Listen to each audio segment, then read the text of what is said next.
Channel के like कीजिए, subscribe कीजिए, शेयर कीजिए। भोलेनाथ के चरण में प्रणाम करती हूँ, मैया भवानी के चरण में प्रणाम करती हूँ, गणपति के चरण में प्रणाम करती हूँ, हम अपनी माता पिता के चरण में प्रणाम करती हूँ।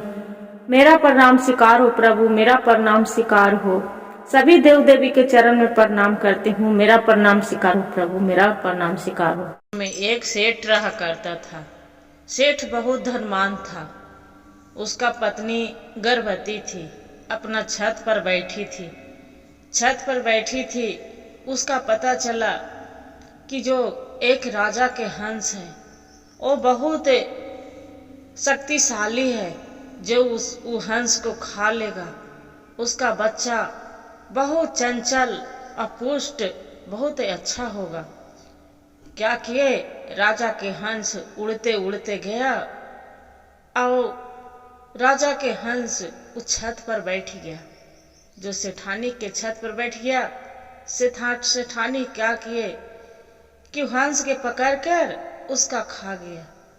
अब खा गया तो वहां से रानी थी, राजा के खोजने लगे अपना हंस के। 4-5 दिन बीत गया, हंस नहीं आया। अपना राजा के बोले, राजा साहेब, स्वामी यही हंस से हम रोज खेलती थी, अति करती थी, टाइम पास होता था मेरा। बाकी आज 5 दिन बीत गया, ये हंस तो घर में नहीं आ रहा है। आप लेके आइए न, हंस के मंगाइए न। राजा साहेब नगर में ढोला पिटवा दिए, गुरुवाहन की जो हंस के लाके खोज के देगा उसका आधा राज आधा पाट डाल भर सोना बांट देंगे। अब इतना कहकर पूरा सब मंत्री दाय दासी सब थक गए। किसी से नहीं पता चल रहा है कि हंस कहाँ है, कौन खा गया, कौन मार दिया। वहां पर ही आते हैं राजा भिरी कि राजा साहेब एक कुटनी रहते हैं। बोलते हैं, राजा साहेब आपको जो हुक्म होवे तो आपको हंस के पता जरूर लगा सकते हैं। बोले कि सब हार गया, दाय दासी मंत्री सिपाही, और तुम पता लगाओगे एक कुटनी होके। बोले, राजा साहेब मेरे ऊपर अब विश्वास तो कर सकते हैं, अब चाहे तो मेरे ऊपर विश्वास कर लीजिए, तब अब नहीं मिलेगा तो मेरा मरवा दीजिएगा। राजा साहेब बोले कि ठीक है, जाओ। वहां पड़ी जो कुटनी थी, घूमते घूमते घूमते घूमते पता लगाते लगाते लगाते जो सेठानी थी उसी को घर में घुस गए। जो घर में घुस गए वहां पर ही सेठानी से बहुत जाके बोली कि आपका बहन लगती है, आपको बहन जो भाग गई थी ना, हम ही तो हैं जो बहुत दिन के बाद आई हूँ। बोले कि एहू भी सोचे कि सही में हमारी बहन भाग गई थी, आई है। अपना बहन के नाते से उसका खूब प्यार करने लगे। जो प्यार करने लगे तो सेठानी से बोलती है उसका बहन जो कुटनी थी कि वो आज हमें नेथी में देखी थी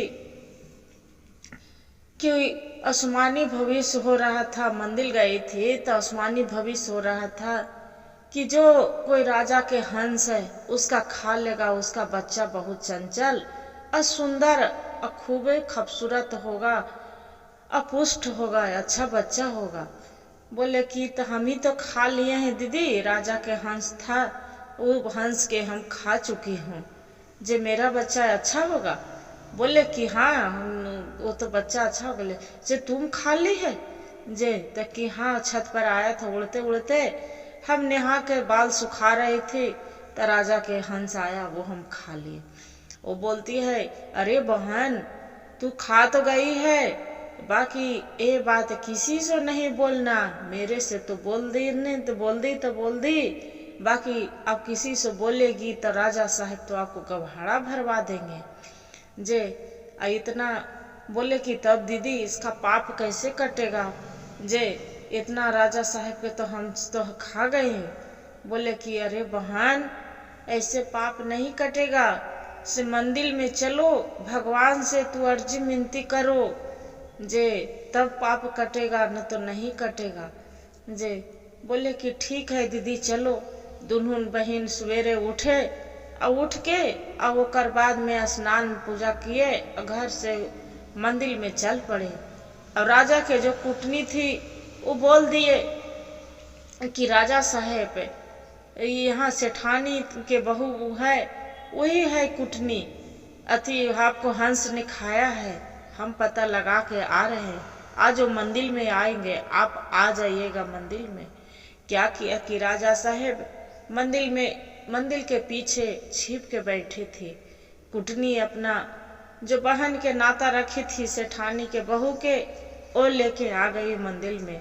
उसका सेठानी के बहू पूजा कर रही है तो बोल रहे कि अरे ये तो गछो, अब भगवान से विनती करो कि हे भगवान, जो हम राजा के हंस के खाए हैं वो मेरा आप वर्जित कर रहे भगवान, मेरा बढ़िया से बच्चा बालक सुंदर दिया जे ये तो बोलो। तो वो क्या बोलती है, वो तो समझ गई थी सेठानी कि मेरा साथ ही ये कुटनी है, मेरी बहन वहन कोई नहीं है, ये छल कर रही है।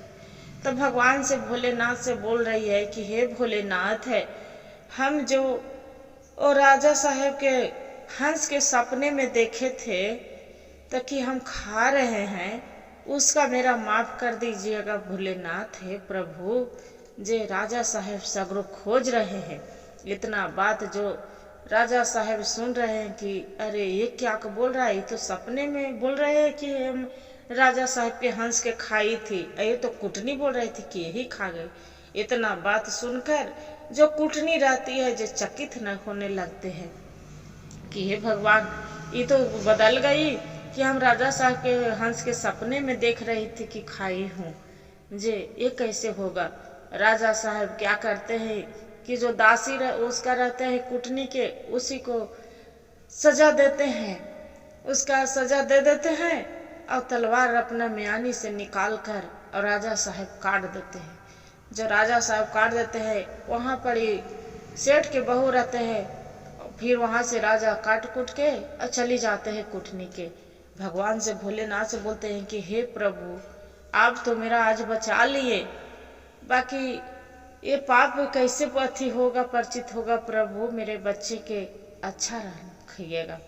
देखिए गुरु बहन, किसी को जो हत्या करके खा लेना वो कोई इनाम नहीं है, वो तो खा ली, बाकी उसका पुत्र पैदा हुआ सेठानी के तो वो पेट ही से विकलांग था, उसका विकलांग था, ओकरा सेठानी के लगा कि हम राजा के हंस खा लिए थे, इसी के चलते हम सुनी थी कि बच्चा सुंदर होगा, पुष्ट होगा, बाकी मेरा पुत्र तो विकलांग हो गया।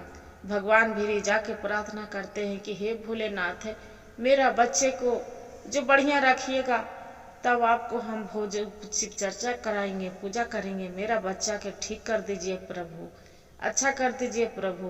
भगवान के रोज प्रार्थना करने लगे। जो प्रार्थना करने लगी तो भगवान भोलेनाथ तो जानते हैं गुरु बहन, सबको सुनते हैं, और उसका बच्चा भी ठीक हो गया। धूमधाम से सेठ के बहू शिव चर्चा कराई और भगवान के मानने लगे। हर हर महादेव, घर घर महादेव। गुरु भाई गुरु बहन, जो मेरा कहानी अच्छा लगे तो वीडियो के लाइक और सब्सक्राइब और शेयर जरूर करिएगा, और हर हर महादेव कमेंट में जरूर लिखिएगा।